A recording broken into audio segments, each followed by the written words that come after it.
Mga awit, ika-80 kabanata. Pastol ng Israel, ikaw na nangunat umakay kay Jose, na tulad sa kawan, ikiling sa amin ang iyong pandinig. Kami ay pakinggan. Mula sa trono mong may mga kerubin, kami ay tulungan. Ang iyong pag-ibig, iyong ipadama sa angkan ni Efraim, Manases at Benjamin. Sa taglay mong lakas, kami ay iligtas. Sa hirap ay tubusin. Ibalik mo kami, O Diyos, at ipadama mo ang iyong pagmamahal. Iligtas mo kami, at sa iyong sinag kami ay tanglawan. Yahweh, makapangyarihang Diyos, hanggang kailan ba patatagalin mo ang galit sa amin? Hanggang kailan pa diringgin mo kami sa aming dalangin? Masdan mo nga kami sa tuwi-tuwinay, tinapay ng luha, yaong kinakain.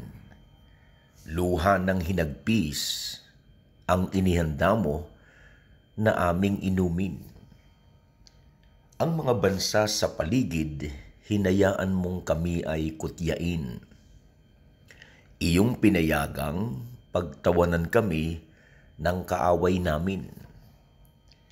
Ibalik mo kami, O Yahweh, Diyos na makapangyarihan sa lahat. Tanglawan mo kami, sa kahabagan mo kami ay iligtas.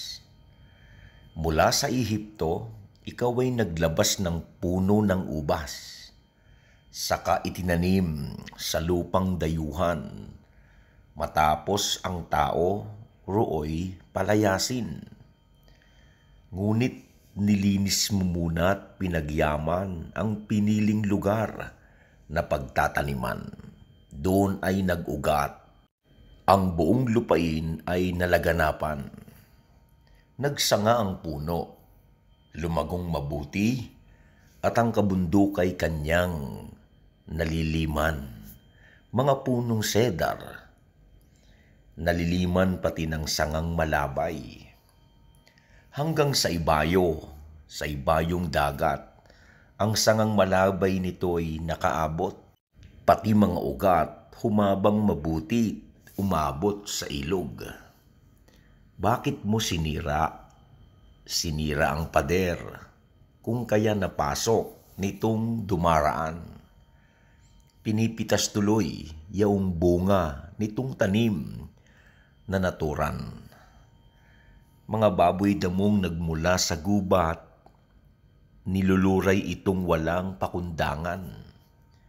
Kinakain ito ng lahat ng hayop na nasa parang. Ika'y manumbalik, O Diyos na dakila. Pagmasdan mo kami mula sa itaas, at ang punong ito'y muling pagyamanin at iyong iligtas. Lumapit ka nawa, ang puno ng ubas na itinanim mo ay iyong iligtas. Yaong punong iyon na pinalagumot iyong pinalakas. Ito ay sinunog. Sinunog pa nila ang nasabing puno matapos maputol. Sa galit mo't poot ay iyong harapin nang sila'y malipol. Ang mga lingkod mo ay iyong ingatan. Yamang hinirang mo ay ipagsanggalang. Iyong palakasin bilang isang bansang makapangyarihan. At kung magkagayon, magbabalik kami't di na magtataksil sa iyo kailanman. Kami pasiglahit aming pupurihin ang iyong pangalan. Ibalik mo kami, O Yahweh, Diyos na makapangyarihan sa lahat. Tanglawan mo kami, sa kahabagan mo kami ay iligtas. Mga awit, ika-80 kabanata. Si Jesus ang Panginoon, ng Al Twain. Si Jesus ang Panginoon ng United Arab Emirates. Si Jesus ang Panginoon ng Pilipinas. Ang Diyos ay mabuti sa lahat ng oras, at sa lahat ng oras ang Diyos ay mabuti.